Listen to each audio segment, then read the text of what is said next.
The University of Florida should be appropriately renamed DBU. You are Locked On Gators, your daily podcast on the Florida Gators. Part of the Locked On Podcast Network, your team every day.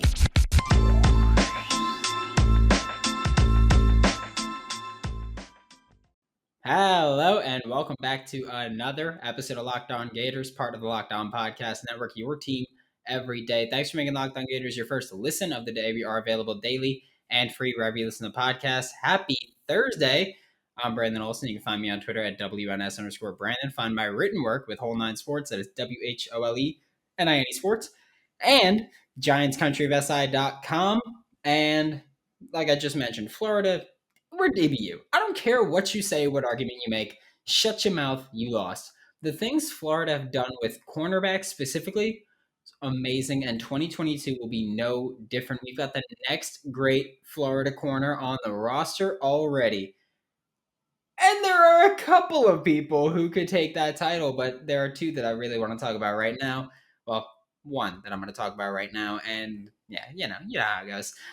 First up is the guy that every Florida fan has been crowning corner one, Jason Marshall Jr. And I think it's, I think it's justified to call him corner one. I've been saying we've got two great young corners who we'll talk about the other one in the next segment. It's Avery Helm, obviously. And I get quite a bit of flack for saying that one, but whatever. Jason Marshall Jr. in 2021 was nothing short of, honestly, straight up phenomenal as a cover man. He consistently put out tape that showed at least the potential to be a corner one in college football and maybe even the NFL. At least the potential to be a Jim Thorpe candidate. But what he did was genuinely phenomenal. He was targeted in coverage 38 times in 2021. He allowed just 14 catches. You show me a game where a quarterback goes, because those are single game stats essentially for a quarterback. You show me a game where a quarterback went 14 for 38 and they were like, woo, that was a good game. It ain't going to happen. That's a less than 50% completion percentage. That's what, 42 or something like that? That's horrible. Get out of here with that. Yards allowed? 186. Again, you show me a game where a quarterback goes 14 for 38 with 186 yards allowed, and you're like, ooh, that's a good game. Guess it ain't gonna happen. Even if you look at 14 completions for 186 yards, that's average. You look at 38 attempts for 186 yards, that's horrible. That is absolutely terrible. Jason Marshall Jr. also allowed 2 touchdowns last season with 1 interception of his own, obviously, last year. And I mean, again, it was nothing short of phenomenal. That's a 59.8 passer rating allowed. That's ridiculously good. I mean, you could look at the Florida Gators last season had Kaiir Elam on their roster. And do you know what he allowed as a passer rating last season? Who's, by the way, a first round pick. I believe he went 22nd overall, 23rd overall to the Buffalo Bills, and he allowed a passer rating of 74.1. So to say that, 59.8 is great would be an understatement. A first round pick gave up 15 points higher. So Jason Marshall Jr. did nothing but consistently prove that he can be a very good corner in the NFL and as a corner one, maybe not the NFL, but corner one in college, maybe the NFL. But I mean, he's going into this team where he's going to be allowed to be more physical if he wants to be more physical. They're going to switch up coverages better and more consistently. And I think when you look at the stats, the corners are only going to get better for Florida. I think that it's hard to look at what they did last season and say that it was, a product of a great pass rush, because Florida didn't have that last year.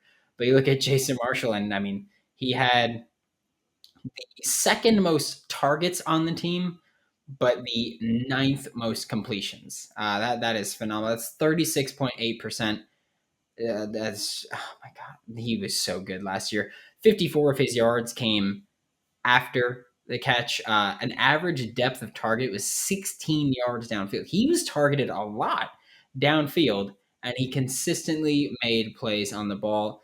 He forced an incompletion on 11% of the targets. That, like, as in he forced the incompletion. Like he broke the pass up on 11% of his targets last season. Nothing short of phenomenal. And he allowed one catch per 23 uh, snaps played, which is coverage snaps played, not just snaps played, coverage snaps played, which again, absolutely stellar. And you look at the game by game stats, and I mean, he really didn't have many bad games. You look at, I mean, he allowed 50% completion in week 2 for 60 yards.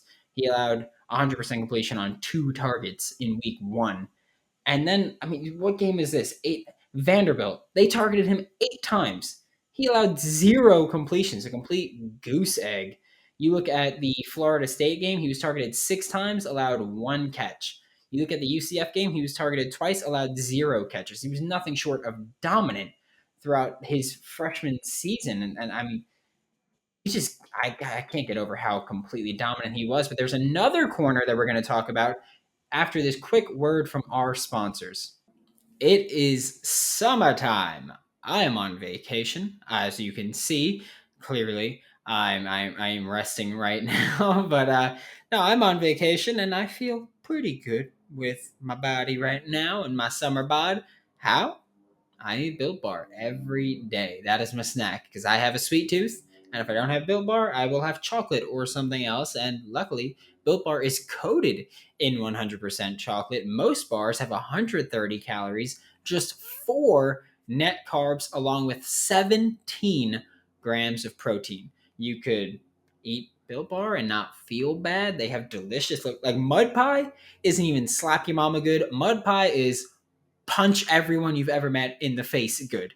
Like it's that good. Whether you're talking about the bar or the puff, it's the best one in my eyes. Easily. Just so good. Built Bar is always coming out with new limited time flavors too, so that you'll never get bored. Use promo code LOCKED15 to get 15% off of your next order. That is locked LOCKED 15 to get 15% off of your next order with Built or BuiltBar.com. Thanks for making Locked On Gators your first listen of the day. We are available daily and free wherever you listen to podcasts. And now we're talking about Avery Helm. We spoke about Jason Marshall Jr. Avery Helm is also in contention to be the next great Florida corner. We could have both. We've done it before. We had Vernon and Tease DeBoer just a few years ago. And yes, they didn't work out in the NFL, but they were a dominant college corner duo. And Florida can do the same with Avery Helm and Jason Marshall Jr. Avery Helm last season allowed 47. He was targeted 47 times, 9 more times than Jason Marshall Jr. He allowed 23 catches, 9 more catches than Jason Marshall Jr. He allowed 217 yards, which is 31 more yards than Jason Marshall Jr. Allowed no touchdowns, no interceptions, a passer rating of 62.1, which again, Kyrie Elam last year had a passer rating of 74.1, so 12 points better. I guess we'd call it points. But yeah, he was nothing short of great. 9.4 yards per catch for Avery Helm was the best among starting DBs by a considerable margin. I mean, that's a yard less per catch allowed than Kyrie Elam allowed. An average depth of target of 11.2 yards. So again, another one where they're pushing the ball downfield. Most players are under 10 yards. Jason Marshall Jr., 16.2 average depth of target. Avery Helm, 11.2 average depth of target. And Avery Helm only forced 1 incompletion last season, so wasn't great at getting his hand on the ball, wasn't great at breaking up passes, which he will have to develop at. Otherwise, he's going to get cooked at the NFL level when you're supposed to be playing much tighter coverage. But he allowed 48.9% completion percentage, which is phenomenal. Again, not as good as Jason Marshall Jr., of course, but Jason Marshall Jr. was a freak. 36.8 is ridiculous. Jason Marshall Jr., I mean, Avery Helm, looking at a game by game basis last season, he had his own share where, I mean, look, he didn't have necessarily a Jason Marshall Jr. game against Vanderbilt, he was targeted 8 times and didn't allow a completion. But in his first game against Florida Atlantic, Avery Helm was targeted 8 times. He allowed just 2 completions, 25% for 15 yards, with 13 of those yards coming after the catch. So, that is a stellar debut. 39.6 passer rating, which, by the way, means that you would have a better rating, or that's the same rating as if a quarterback just, go, snicked the ball and snapped and spiked it every single play. Same rating when he was throwing towards Avery Helm in week 1. And then you look at he had Kentucky game, which was a bad game for everybody, but 4 targets, 1 catch allowed for 13 yards, 15 of those yards after the catch. He was nothing short of fantastic in coverage consistently. Avery Helm, he doesn't have the same physical tools that Jason Marshall Jr. has. Jason Marshall Jr., of course, is one of the more gifted Gators. Avery Helm is 6'1", 174 pounds. Jason Marshall, 6 foot, 191 pounds. But athletically, Jason Marshall Jr. gets the edge there. And that's not super surprising. Jason Marshall Jr., he was higher ranked, has a higher expectations as a Gator corner. And he's been the guy that's been kind of crowned as your corner 1, which he very well should be expected to do. That comes with the expectation of being a highly touted recruit is, yeah, we expect you to be good. Avery Helm, I think, again, I've said this before, I think he's getting getting flack just because he's not Jason Marshall Jr. and people think Jason Marshall Jr. is the second coming. He's great, but yeah, I feel like Avery Helm is getting faulted because he's not Jason Marshall, and it's like, who cares? He was phenomenal in coverage last season. I know I don't care about it. He was phenomenal in coverage. Didn't allow a touchdown. Again, he didn't have an interception, but he didn't allow a touchdown. Great passer rating. Having both of these guys on the outside, hopefully both these guys on the outside this coming season, going to be nothing short of freaky in Gainesville. We're about to take a look at some other guys that could become great Florida corners, but first, a quick word from our sponsors. To wrap up today's show, there are 3 Gators that I wanted to talk about that could be the next great corner in Gainesville. Obviously, Jason Marshall Jr., we spoke about already. Avery Helm, we spoke about already. But there are 2 names or 3 names that I wanted to talk about. One of them is Jaden Hill, if you don't remember, was, I don't want to say supposed to be. I don't want to say supposed to be. He was expected to be the starting corner opposite Kaiir Elam in 2021.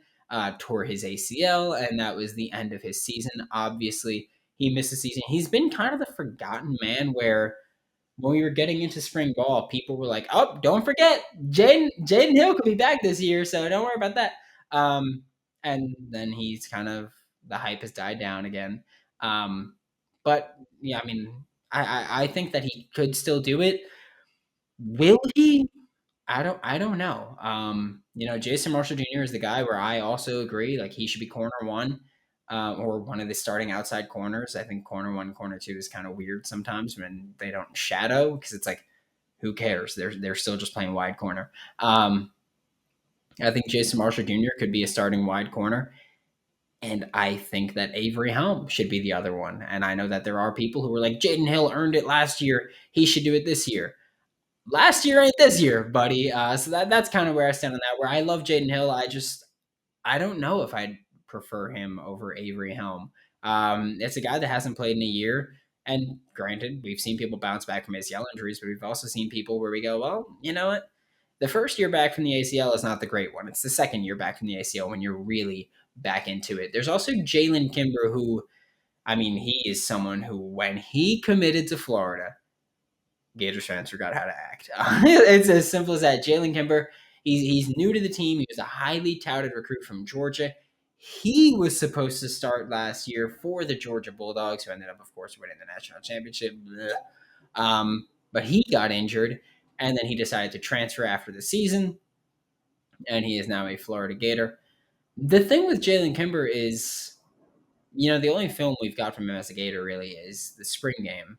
And he kind of got dogged by Jaquavion Frazier the entire time. So I'm not saying he can't be great. I'm just saying, though, like, I didn't buy into the hype when he committed. I think, I thought he was a great depth player. I didn't think he should have been the starting outside corner. Um, Everybody and their mother was like, "I know he's going to be the starting outside corner." And then the spring game came, and he got dogged. It's as simple as that. He made a few good plays, but for the most part, he was getting dogged out there by Jaquavian Frazier's. And I have a hard time watching that and saying I'd rather have that than Avery Helm or even Jaden Hill. So that's why I'm kind of torn, and I kind of disagree with some Gators fans about Jalen Kimber. And again, I'm not saying he can't be great, but I need to see it. And right now I haven't. The hype, I mean, I have to assume that it's warranted hype, but even then, we'll see. And then the final player is someone who probably won't play much this year, but he has gotten a ton of hype out of camp. And people have said, don't be surprised if by the end of the season he's playing significant snaps. And that's Devin Moore, who in high school was thought of more as a safety than a corner, and showed up to Gainesville and was like, well, guess what? You're going to play corner, which is great because I do think Devin Moore will ultimately be our star, and not as in like the star defensive player. I think he'll be playing that star position, just given his ability to play corner, his ability to play safety. He could be that. I don't want to say Chauncey, but he could be that guy where he's got experience playing both. He's capable of playing both, but he's going to play star because star is a very important position on this defense. And so I think Devin Moore will ultimately end up playing that role. I think he's got a ridiculous ceiling. I'm not expecting him to do much this year, but again, I've been told, don't be shocked if he ends up being a legit star. That one, I mean, star of the defense, not the position, in Gainesville. And don't be surprised if it happens sooner rather than later.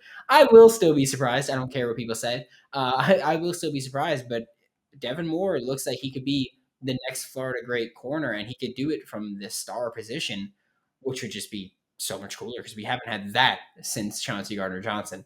Thanks for making Locked On Gators your first listen of the day. Every day we are available daily and free wherever you listen to the podcast. We'll be back tomorrow with more on your Florida Gators. Now make your second listen the Locked On NBA Big Board podcast. Rafael Barlow, Richard Saman, Sam Ferris, and Leif Thulin give fans an in-depth look into the biggest prospects, the latest player rankings, and of course, big boards. For Locked On Gators, I'm Brandon Olson. Don't forget to follow me on Twitter at WNS_Brandon. Find all my written work with Whole Nine Sports at WHOLENINE Sports and GiantsCountryofSI.com. And I'll see you all tomorrow.